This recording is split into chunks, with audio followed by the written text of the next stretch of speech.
تو یہ حضور کا جملہ کتنا خوبصورت ہے. اور اگر نہیں ہم اللہ کی تقسیم پہ راضی ہوں گے تو کیا کریں گے؟ حدیث میں آتا ہے جب بچہ شکم مادر میں 120 دن کا ہوتا ہے تو فرشتہ آ کے 4 چیزیں لکھ جاتا ہے. ان میں سے ایک چیز اس کا رزق ہے کہ ساری زندگی میں اس کو کتنا رزق ملے گا. اب جتنا لکھا گیا ہے الٹی چھلانگے بھی لگائے اس سے زائد نہیں ملے گا، اور جب لکھا گیا ہے اس سے پہلے نہیں ملے گا. تو پھر اس رزق کے لیے ٹینشن کی ضرورت کیا ہے؟ رزق کے لیے کام کرے، محنت کرے. شاید میں نے کسی درس قرآن میں اس حوالے سے بات کی تھی. حضرت شیخ سعدی شیرازی فرماتے ہیں کہ ایک شخص جنگل میں گیا، اس نے دیکھا ہے کہ ایک لومڑی ہے جس کے ہاتھ پاؤں ہی نہیں ہے. سوچنے لگا مالک اسے رزق کیسے دیتا ہوگا. تو درخت پہ چڑھ کے بیٹھ گیا. تھوڑی دیر کے بعد شیر آیا، اس نے شکار کیا اور پس خوردہ چھوڑ کے چلا گیا. وہ رینگتی رینگتی آگے بڑھی اور پس خوردہ کھا کے پیٹ بھر لیا. اب اس نے کہا کہ جب اس لومڑی کو اللہ عطا فرماتا ہے میں تو اس کا بندہ ہوں، میں کیوں محنت کروں. اس نے محنت چھوڑ دی. ایک دن فاقے سے کاٹا، دوسرا دن فاقے سے کاٹا، تیسرے دن جب حالت غیر ہونے لگی تو آواز آئی بندے میں لومڑی کو بغیر کسی محنت کے دے سکتا ہوں، تجھے نہیں دیکھ سکتا.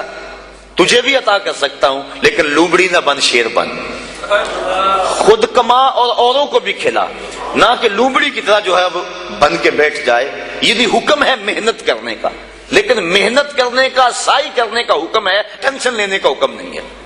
ہماری ذمہ داری نہیں، ہمارا کام ہے کام پہ چلے جانا. دیکھو نا آپ کسی فیکٹری میں کام کرتے ہیں، 8 گھنٹے کی ڈیوٹی ہے وہاں کام کی. تو آپ مزدوری کرتے ہیں یا کوئی کام کرتا ہے، مالک بیل دے کے آپ کو بلا لیتا ہے دفتر میں، 2 گھنٹے وہاں بٹھائے رکھتا ہے. آپ کو پریشانی ہونی چاہیے کہ وہاں کام جو ہے وہ نہیں ہو رہا. آپ کو کیا غرض؟ جس نے کام پہ لگایا اس نے بلایا. مجھے تو مہینے کے بعد پوری تنخواہ ملے گی چاہے سارا دن بٹھائے رکھے.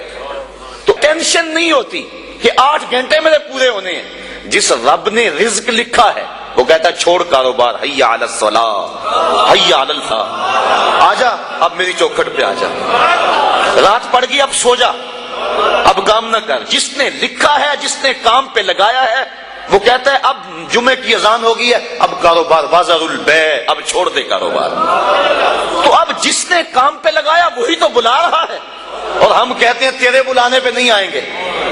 تو مالک بلائے اور بندہ دفتر میں نہ جائے تو وہ فیکٹری سے نکالے گا کہ نہیں؟